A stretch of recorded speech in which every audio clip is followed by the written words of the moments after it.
Pessoal, aqui é Marcelo Serrano, estamos em mais um episódio do podcast Itaú Views. Antes de começar, eu deixo o convite para você que nos acompanha aqui no podcast seguir as nossas outras plataformas. A gente tem criado alguns conteúdos exclusivos para o Instagram e para o YouTube. Inclusive, estamos em Nova York essa semana acompanhando a edição desse ano da Itaú BBA CEO Conference e fizemos uma cobertura bem completa dos conteúdos por aqui.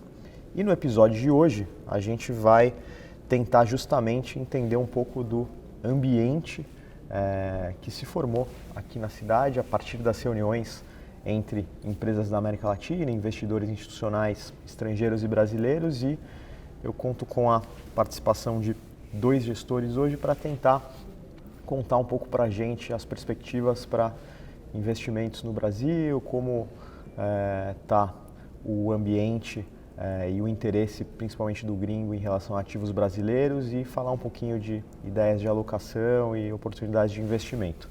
Então, gostaria de agradecer as participações do Fabiano Custódio, que é sócio e CIO da Miles Capital, e também do Gustavo Salomão, que é sócio e CIO da Norte Asset. Tudo bem, Gustavo, Fabiano? Tudo bem, João, prazer.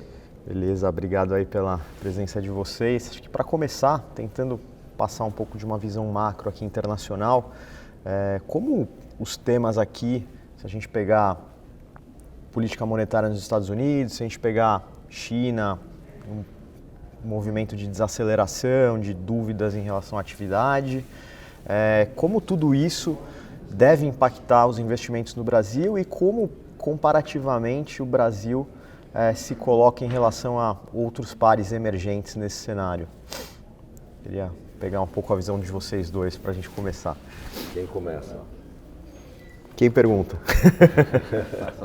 Vamos lá, bom, em primeiro lugar, obrigado aí pelo convite de falar aqui, sempre um prazer estar aqui na conferência do Itaú, que é sem dúvida um evento muito importante, poder falar com todos os empresários, né, num evento só, e também ter essa interação com outros gestores, então ter esse networking assim, é muito importante e frutífero, né?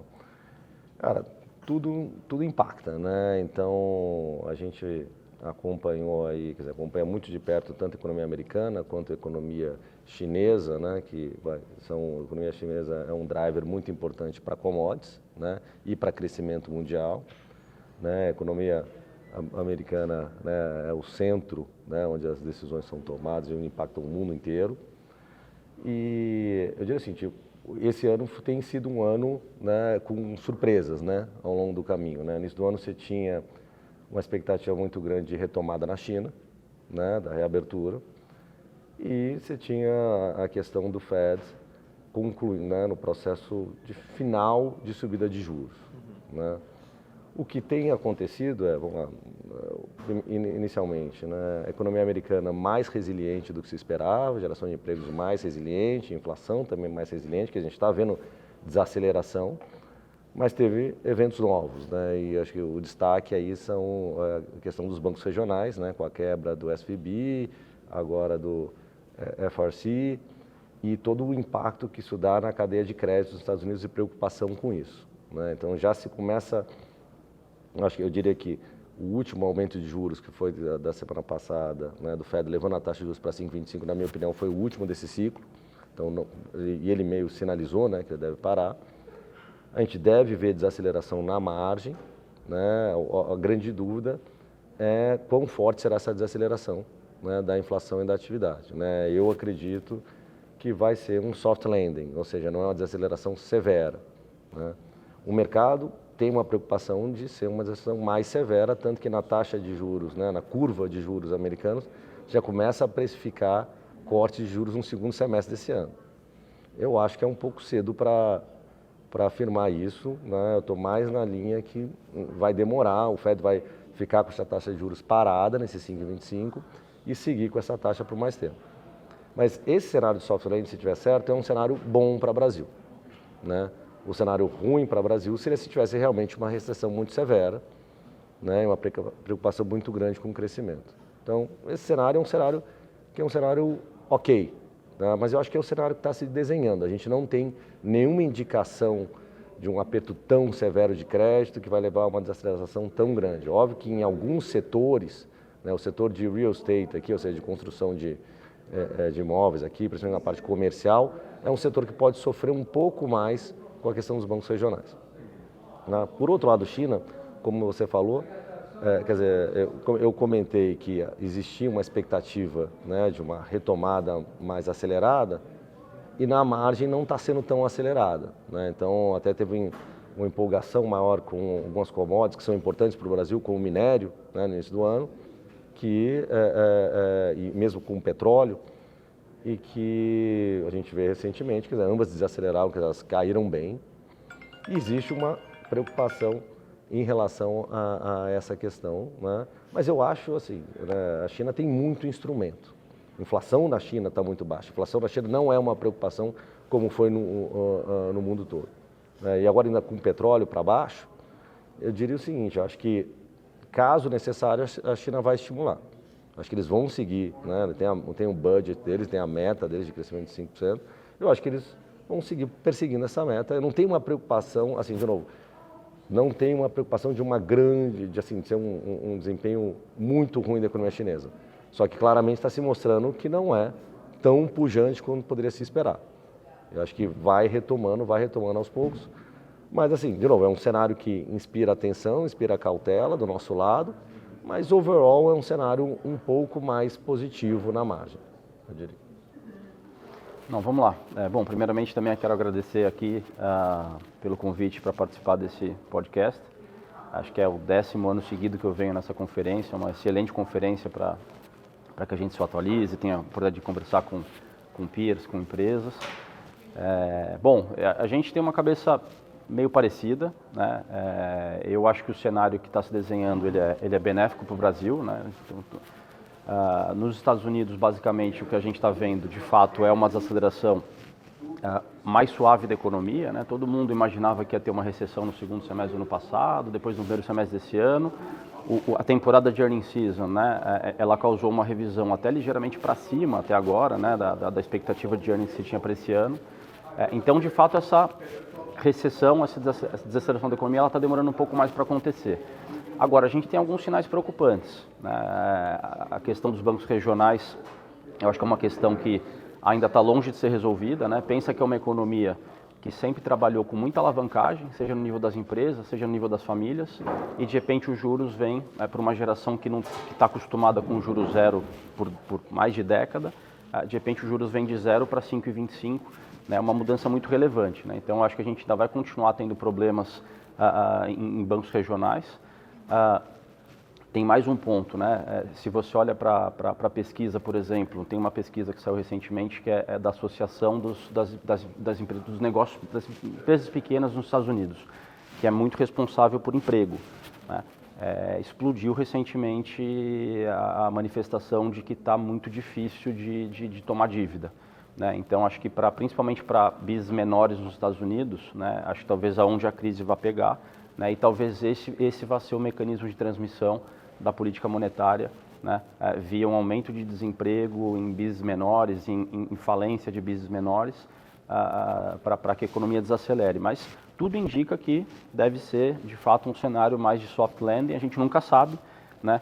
Se você pega o descasamento, né, dos juros de curto prazo com o de longo prazo, que é um indicador de recessão, né, tradicional que os investidores olham, né, é o maior descasamento da série histórica, né? Então, de fato, quando você tem variáveis macro, né, que se alteram de forma tão drástica, né, e é uma forma drástica sair de 0 para 5,25 nos Estados Unidos, você sempre tem o risco de, por exemplo, uma surpresa como quebrar um banco e tudo mais, né? Acho que a segunda maior diferencial de taxa que teve na série histórica foi em 2007, que foi a crise do subprime, né? Então, de repente, veio a crise do subprime e aí acabou acontecendo o hard landing. Não é um cenário base, né, mas a gente não pode descartar. Então, eu acho que a gente vai falar depois, né? A gente está mais otimista aqui com as perspectivas para o Brasil. Eu acho que talvez você ter uma proteção, né, você ter operações assim, usando derivativo para queda e tudo mais no S&P, nos índices de small cap nos Estados Unidos, talvez seja uma boa proteção para que você possa ficar mais comprado em Brasil, tá? Então, é mais ou menos hoje assim que a gente está imaginando, assim que a gente está montando a carteira. Em China, realmente, também eu concordo com o que o Salomão falou. acho que mais no final do ano passado, era quase um consenso, quase uma visão consensual entre os investidores no Brasil, né, de que China seria algo muito benéfico, essa reaceleração, reopening e tudo mais. E os sinais que a gente tem visto recentemente, eles são preocupantes, eles são ruins, especialmente para o mercado de construção, né, que é o mercado que demanda mais commodities brasileiros. Né, são, enfim, muito importantes aí para a Bolsa brasileira. Então, nessa parte da Bolsa, das commodities, a gente está mais pessimista, né, acompanhando o que tem acontecido com China. Então, acho que basicamente isso. Então, a gente acha que para a parte de setores domésticos no Brasil, e lembrando que também, né, a economia americana desacelerando, né, os juros longos voltando nos Estados Unidos, né, isso também favorece, é um ambiente que favorece o corte de juros aqui no Brasil, que eu acho que é o evento mais importante aí para a Bolsa do Brasil. Perfeito. E no campo brasileiro aqui, na nossa agenda doméstica, Salomão, a gente tem visto muita discussão em cima da agenda tributária. Como que essas questões têm sido abordadas aqui? Ela impacta de uma maneira muito diferente os diversos setores, mas o doméstico, de forma geral, tem pesado mais do que esse global que vocês comentaram para o ambiente de investimentos? Como é que você compara isso e quais pautas dentro desse cenário doméstico mais chamam a atenção?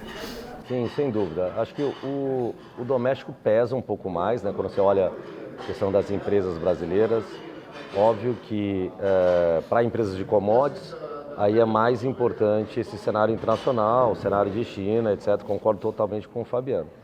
Agora, você tem toda uma dinâmica das empresas domésticas e que vão, por exemplo, quando você olha na margem o que está acontecendo no Brasil, é diferente do cenário lá fora, que o Fabiano colocou que teve uma surpresa positiva de earnings, né, nesse primeiro trimestre lá no mercado americano, quer dizer, nesse earnings season, né, nessa divulgação de resultado trimestral. Para o Brasil, a surpresa está sendo mais do lado negativo, né? Acho que teve muita compressão de margem, né? Porque está tendo efetivamente desaceleração da economia, quer dizer, tem alguns setores que sofrem mais com isso, né? O setor de varejo, de consumo discricionário, por exemplo, um setor muito importante que sofre bastante com isso, e com todas as discussões que dá. E aí vem o impacto, tem uma questão seguinte, né? O impacto do aumento da taxa de juros que foi feito no Brasil, que foi um aumento muito expressivo, né? Lembrando que a gente saiu de 2% para 13,75% no meio do ano passado, esse impacto tem efeitos que não são imediatos, né? Então tem efeito na propensão a consumo, tem efeito de alavancagem nas empresas, né? Despesa financeira, tem efeito no crédito, questão de inadimplência.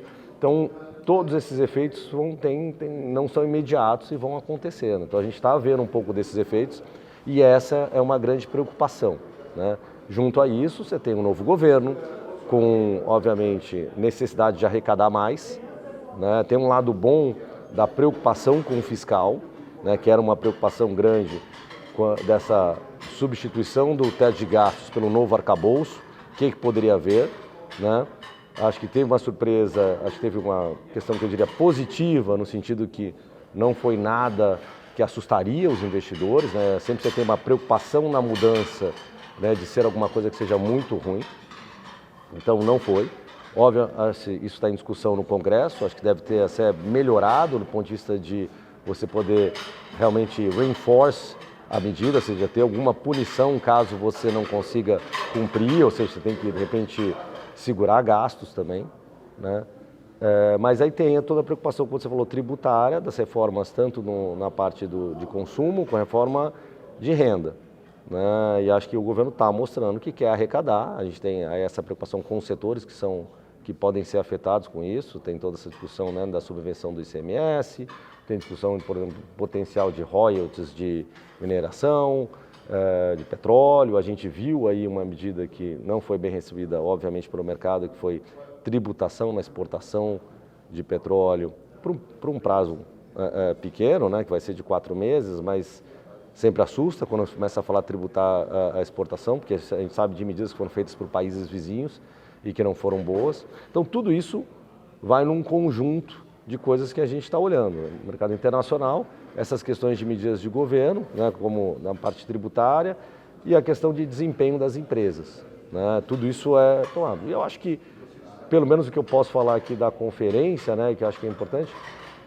a gente está vendo talvez o começo de um turning point mais favorável, ou seja, a Bolsa sofreu bastante aí no primeiro trimestre do ano, né? O índice Bovespa estava caindo acho que por volta de 7%, e o índice da Small Caps estava caindo mais do que isso, estava caindo entre 9% e 10%. A gente vê esses índices melhorando recentemente, quer dizer, tanto no mês de abril e agora no mês de maio, muito na esteira dessa expectativa de queda de juros e do que a gente está vendo na margem acontecendo com as empresas. Perfeito. A gente falou um pouco de medidas de governo aqui, Fabiano, e acho que vale, agora já começando a falar um pouco mais de ações, separar o grupo de ações estatais para entender um pouquinho como que essas medidas todas de atual cenário podem impactá-las, né? A gente gravou há um tempo atrás um podcast exclusivamente sobre Sabesp, falou um pouquinho do case ali. A gente teve o governador Tarcísio aqui falando e reforçando o otimismo com privatização, por exemplo. Então, de maneira geral, como que essa agenda doméstica deve impactar as empresas estatais? Imagino que tenham diferentes visões, algumas com mais otimismo, outras nem tanto, mas como é que você está vendo esse grupo de empresas? Tá, então vamos lá. Só fazendo antes uma breve introdução, né, de como que a gente está vendo o mercado brasileiro, né, e por que talvez o desempenho de algumas dessas ações tenha sido tão ruim no começo desse ano. De fato, a gente vinha num clima, inicialmente, em novembro, logo pós-eleição, euforia, todo mundo achava que ia ser um governo Lula pragmático e as coisas iam bem, então estava todo mundo num clima muito otimista e de repente teve uma mudança inesperada de postura do Lula, né, indo na direção de ser imprevisível, de dizer coisas contra o Banco Central, de dizer coisas contra a política monetária, enfim, uma série de coisas. E aí eu acho que esse mood, esse clima do brasileiro, ele foi para o outro extremo, né? Então todo mundo muito pessimista e tudo mais. Aí imagina que a gente está numa indústria que vem de 2020, pandemia, 2021, uma crise fiscal no Brasil enorme que a gente performou, foi o pior índice do mundo. 2022 tinha tudo para ser um ano bom, de repente dezembro estragou o ano. Então 3 anos seguidos de má performance da indústria, com juros muito altos, né? Muita pressão assim por resultado, né? Então assim, muito resgate na indústria. Então estou dizendo isso aqui só para dizer que hoje tem quase que um clima de histerismo no mercado. Assim. Qualquer coisa é muito amplificada, qualquer movimento se torna muito amplificado porque os fundos eles estão num momento de estresse muito grande, né? Então, por exemplo, aí indo para as estatais, né? E aí tentando justificar um pouco com esse view, né, o porquê que foi tão mal, por exemplo, as ações da Sabesp, né? A Sabesp hoje, ela está no seu all-time low valuation, né? O múltiplo que a gente olha nesse setor regulado, ele é um múltiplo a base de ativos, né? Quantas vezes a empresa está valendo em relação à sua base de ativos, a tudo que ela investiu. A Sabesp hoje está valendo 0,65. Né? Para você ter uma ideia, a Sabesp ela teria que subir ordem de grandeza de 30% para ela chegar no múltiplo da Copasa, né? Que é uma empresa que tem menos liquidez, não tem ação listada fora, né? Enfim, é uma área de concessão que não é tão boa quanto a área de concessão de São Paulo, né? Então, realmente, assim, a Sabesp ela só atingiu esses níveis de valuation quando a gente estava em período de crise hídrica com iminência de racionamento de água, coisas bem graves, né? Então, a que eu atribuo isso? Eu atribuo ao fato de que muita gente comprou oportunisticamente na eleição, empolgada com o discurso do Tarcísio e tudo mais, e depois, né, nesse início de ano, teve muito ruído, né? Vamos mudar a lei do saneamento. Aí aquele cara que comprou que não está acompanhando tão de perto, ele acha que isso inviabilizaria a privatização da Sabesp, quando na verdade, minha opinião é que não inviabiliza, né? Não muda nada, assim, se o Tarcísio tem a intenção de privatizar, ele vai seguir, mesmo que os decretos não sejam derrubados pelo Congresso, como está pintando que parece que serão. Né? Então eu acho que tem todo esse histerismo nos movimentos e os movimentos acabam sendo muito amplificados para essas condições de mercado que eu estou colocando aqui, né? Mas basicamente a palestra com o governador eu achei bastante positiva, né? E de novo, né? Nesse setor, se as empresas elas operam, né? São setores regulados, né? Em que o regulador ele determina o seu retorno, né? Se você opera com parâmetros em linha com os parâmetros que são determinados pelo regulador, você deveria negociar uma vez a sua base de ativo, certo? Uma vez a base de ativo da Sabesp, a gente está falando de um papel com 80% de alta, né? Se ela fosse para uma vez. A gente viu isso acontecer na CEMIG, na Copel, que não foram privatizadas, porém elas tiveram um choque de gestão, melhorias de eficiência e aí elas tiveram um re-rating múltiplo, né? Elas passaram a negociar com um valuation mais alto em função da percepção de maior eficiência na empresa. Então, na Sabesp, foi colocado um management privado, né, de pessoas que vêm do setor privado. Eu acho que o foco claramente mudou em relação a administrações anteriores, né? Acho que a companhia deve anunciar nas próximas semanas, né, enfim, PDV, enfim, melhorias de eficiência, e só isso deveria fazer com que a empresa tivesse uma boa valorização, né, e se aproximasse de uma vez a base de ativos, que seria alguma coisa em ordem de grandeza de 80% de alta na ação. Se for para o caminho da privatização, e o Tarcísio reforçou ontem que é a intenção dele, né, tem seus desafios, mas é um cenário que pode acontecer, aí é uma explosão muito bom. E uma outra estatal também que a gente evitou aí num passado recente, né, mas que adicionou recentemente na carteira, foi a Eletrobras. Tá? A Eletrobras, a gente olha assim para a taxa de retorno, né, a TIR implícita ali naquele investimento, e realmente salta os olhos o quanto a TIR da Eletrobras, né, o retorno da Eletrobras, ele está superior à média do mercado, né, à média das outras utilities, né. Então, realmente, a gente acha que um pedaço disso é todo esse ruído, né, ao qual o Salomão se referiu, que de fato aqui na conferência de Nova York fez barulho, né, porque aconteceu no final da semana passada, refletiu aqui agora, né. Claramente isso seria muito ruim, seria uma quebra de contrato, né, é tão ruim que eu imagino que não vai acontecer, né? Até agora, o que a gente teve foi muito ruído, né? O Lula falando algumas coisas ruins, né? Mas aí alguém vai lá, explica para ele, né? E aí quando a pessoa ela senta na cadeira de ministro da Economia, de presidente da República, eu acho que aos poucos o governo vai começando, ela vai abandonando um ideal quase que romântico das coisas, né? E aí o pragmatismo vai batendo. Eu acho que o governo pagaria um preço altíssimo por um benefício pequeno se ele reestatizasse a Eletrobras. Altíssimo, né? Altíssimo. Então, eu acho que não vai acontecer nada, né? E aí a vida vai seguir normalmente, aí eu acho que tem espaço em um mercado entendendo que isso não vai para frente de uma apreciação na Eletrobras. Então, hoje, pensando nas estatais, que é a sua pergunta, as nossas principais posições são em Sabesp e Eletrobras. A Eletrobras não é uma estatal, né? Uma estatal que foi privatizada, mas que tem esse medo de voltar a ser uma estatal, que eu acho que não se concretizará, né? Mas ela está tradando como se ela tivesse risco de voltar a estatal, esse que é o meu ponto, né? E a gente tem um pouquinho de Copel, a gente tem um pouquinho das estatais de Minas também, que a gente acha que em algum momento vai andar, Copasa e tudo. Então é um tema que a gente acha que exagerou, o valuation está muito atrativo em função desse exagero que teve de ruído no começo do ano. Perfeito. E acho que encaminhando para a última pergunta para vocês, falando um pouco mais de alocação, muita gente espera em algum momento ter o início do ciclo de corte de juros no Brasil e muita gente se pergunta se já é o momento de olhar com mais atenção para essas empresas sensíveis a juros, empresas mais ligadas à economia doméstica. Para a gente fechar, eu queria perguntar onde vocês veem mais oportunidades pensando nesse movimento de rotação e entender um pouquinho as principais posições de vocês, não só em growth ou em ações domésticas, mas olhando para toda a bolsa.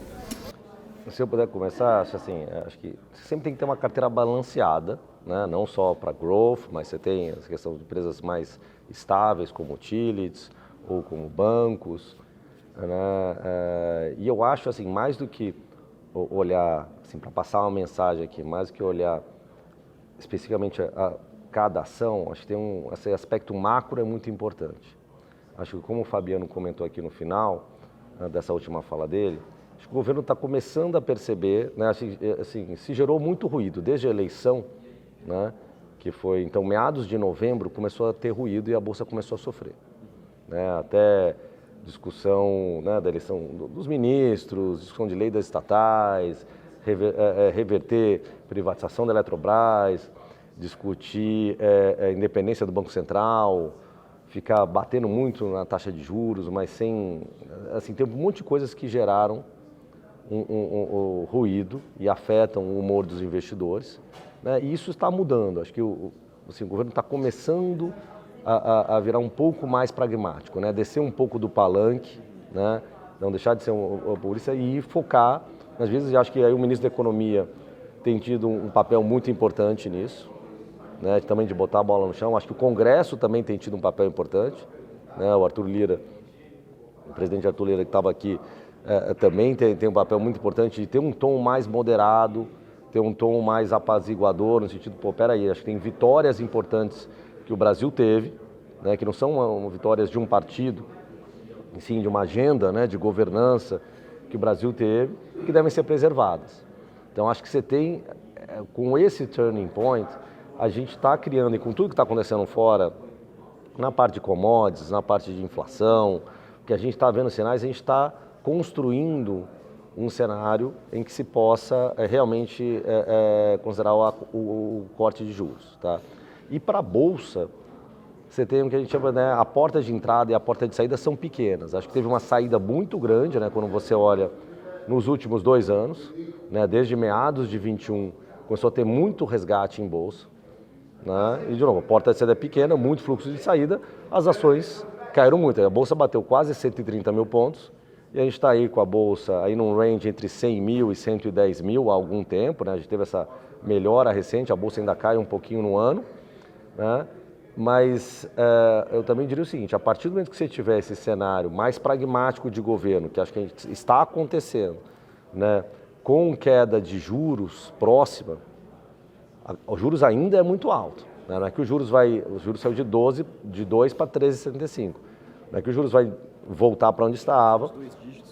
Mas ele vai, acho que eu diria que tem um ciclo aí de uns 300 basis points, ou seja, de uns 3% de queda, que começa no segundo semestre, eu diria que começa em agosto, mas agosto ou setembro, ou seja, começa no terceiro trimestre e vai até, de repente, o segundo trimestre do ano que vem.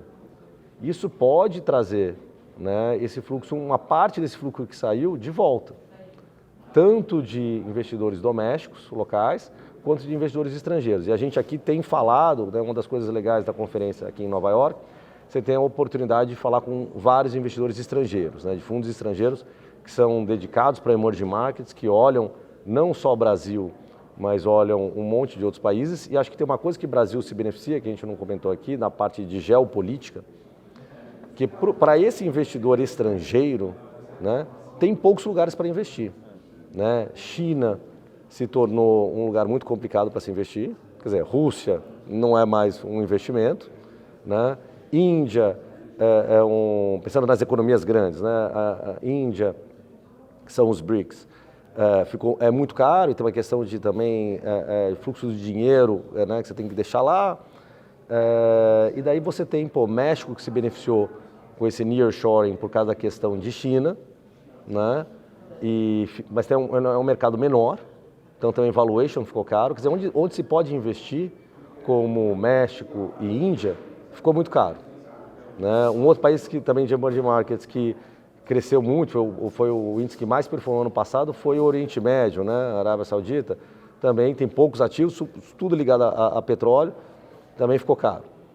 Então o Brasil é um destino importante, só que precisa ter essa confiança dos investidores. Então não pode acontecer um evento de você voltar atrás na privatização da Eletrobras. Isso é um evento muito ruim do ponto de vista de governança. Né?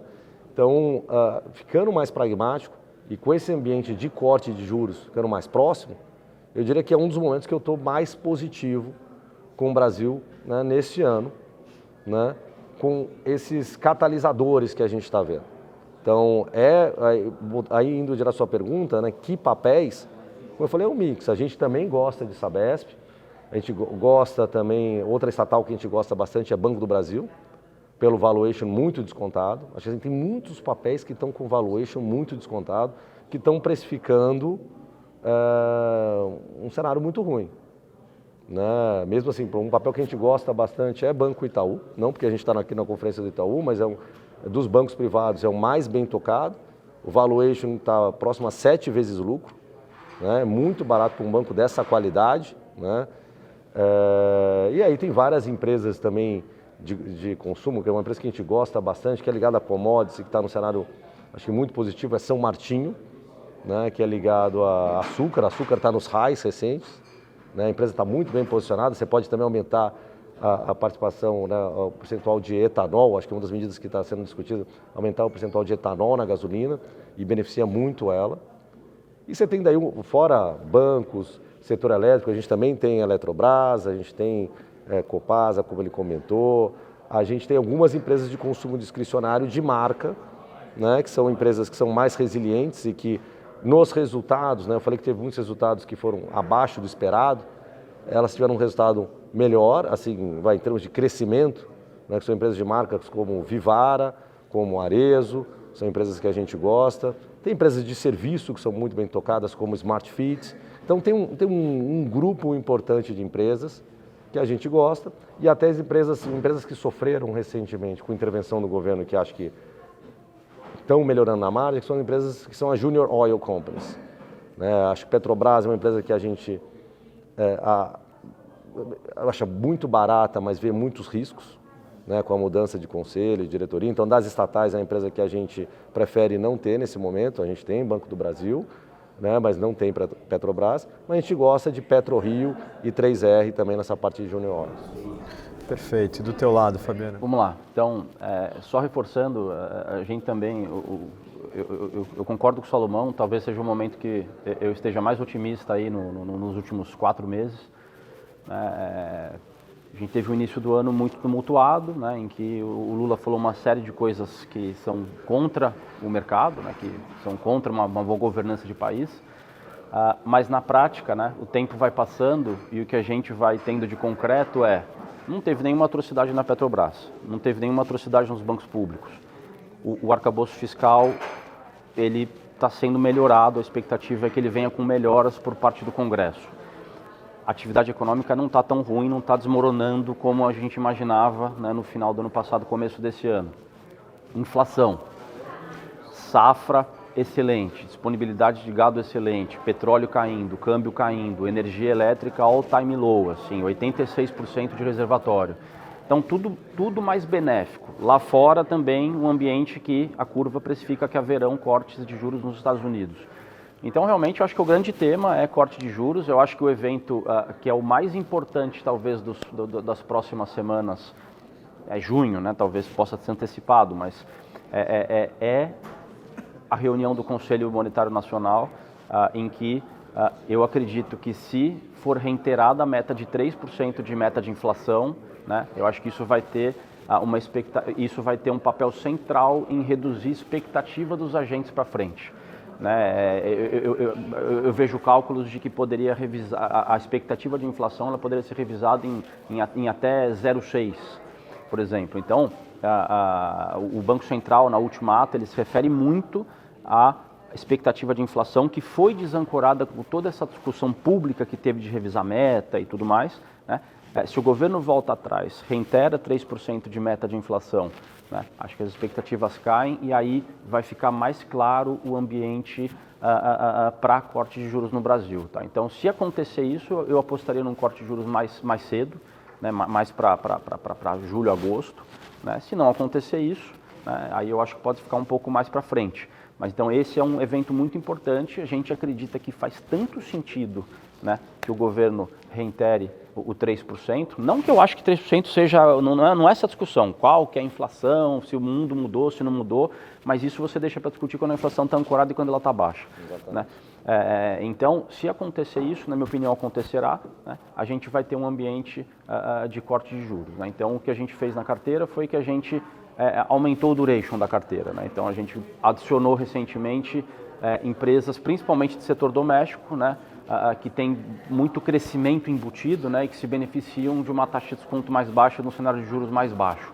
Então, acho que assim, o setor de varejo, né, apesar de ter um curto prazo mais difícil, né, a gente acha também que a gente está perto do low de expectativas. A gente olha para valuations, né, de empresas boas, empresas com liderança, que a gente acredita que no médio prazo vão prosperar, e a gente vê um enorme desconto para múltiplos históricos, né? E a gente acredita que, de fato, a gente esteja chegando assim no pior em termos de confiança, de consumo, de atividade econômica, e acho que talvez com o corte de juros acontecendo a gente possa ter uma recuperação no segundo semestre e o ano que vem. Né? E acho que mais um ponto importante na parte de corte de juros é o que o Salomão colocou.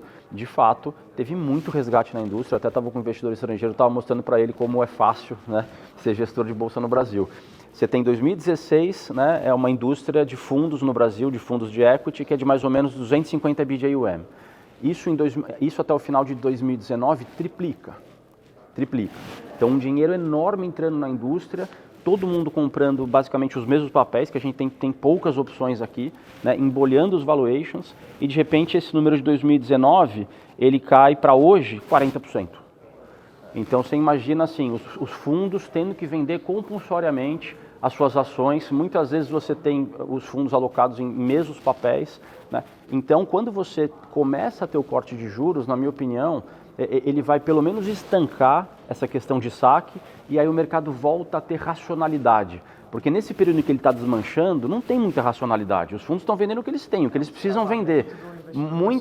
Muitas vezes o bom fundamento, ele underperforma o bom fundamento, porque é uma venda compulsória, é um desmanche de mercado desorganizado, desordenado, né? Então acho que, infelizmente, assim, a magnitude dos ciclos de aumento e redução de juros no Brasil, ela é tamanha que ela gera esse dinheiro entrando muito rápido, saindo muito rápido, e aí o corte de juros, pelo menos, ele estanca, e aí eu acho que os investidores passam a ter confiança de voltar a aumentar risco, porque eles vão acreditar que o fundamento volta a prevalecer, né? Que a gente para um pouco essa dinâmica de quase que uma guerra, assim, né? Então, eu estou mais otimista. Te respondendo, né? Eu já falei de alguns cases que a gente tem aqui, mas a gente fez um basket de papéis ligados ao setor doméstico, que estão com um desconto em valuation muito relevante para o histórico e que a gente acha que eles se beneficiam de queda de juros. A gente fez 2 exercícios, né? Tanto de olhar o duration no modelo, né? Pegar as empresas de maior duration que a gente gosta, quanto fazer um backtest de ver em outros ciclos que a gente teve redução de juros no Brasil, quais foram as empresas que mais se beneficiaram, né? Enfim, a gente pegou ali o quadrante de empresas que mais se beneficiam com corte de juros, né? As que a gente gosta, a gente resolveu aumentar na carteira.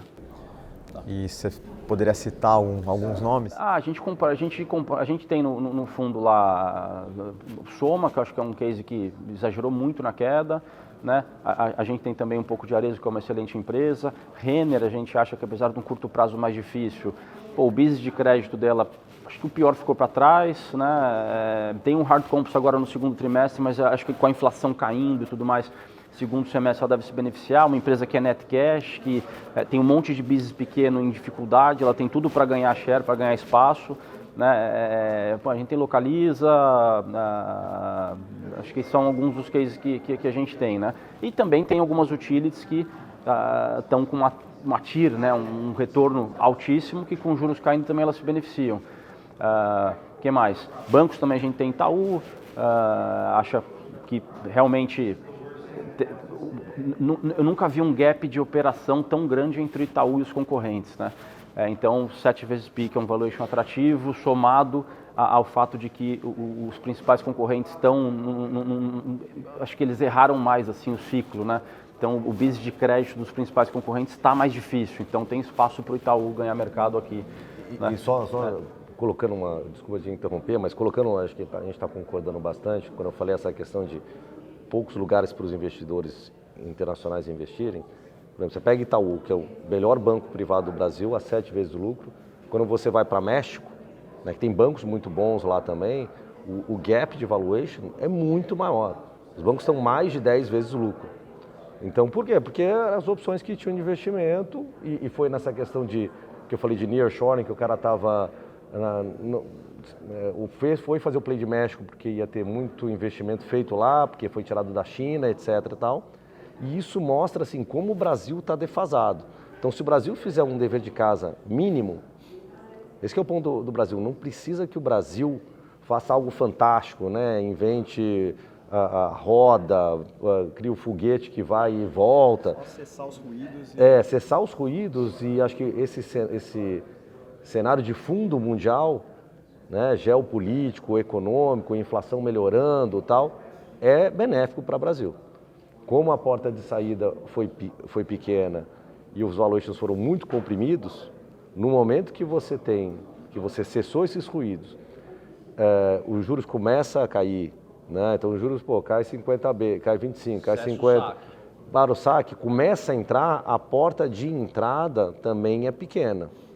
Tá? Não falando que vai ter uma enxurrada de entrada, né? A taxa de juros não vai voltar para 2%, mas você está num momento, num turning point, que acho que para os investidores que estão vendo esse podcast, importante pensar nisso. O mais importante é o que está mudando nesse pano de fundo. E a hora que você tem essa convicção de, puta, ó, isso aqui está nessa direção, cara, caiu tanto, ficou tão para trás, né? E acho que a alocação em bolsa está tão baixa, quando você vê nos portfólios, né, de investidores que a gente conversa, que era historicamente às vezes 15%, às vezes um pouco mais, quase 20%, está abaixo de 10%.